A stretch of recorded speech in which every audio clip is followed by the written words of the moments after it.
morning. My name is Ivan Mushambi from 4 Korean. In science, I've been learning about natural disasters, and one of them are a volcano. A volcano occurs when a crack in the crust appears and the magma from the mantle rises up. Now I'm going to tell you the inside of a volcano. We start with the magma cage, where all of the magma is caged.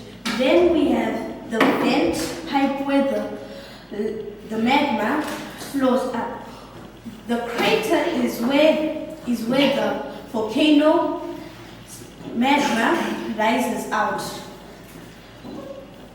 We also have secondary cones, where the secondary cone pipe vent and the secondary cone crater. We have the lava flow right behind over here. This is a composite volcano. Thank you.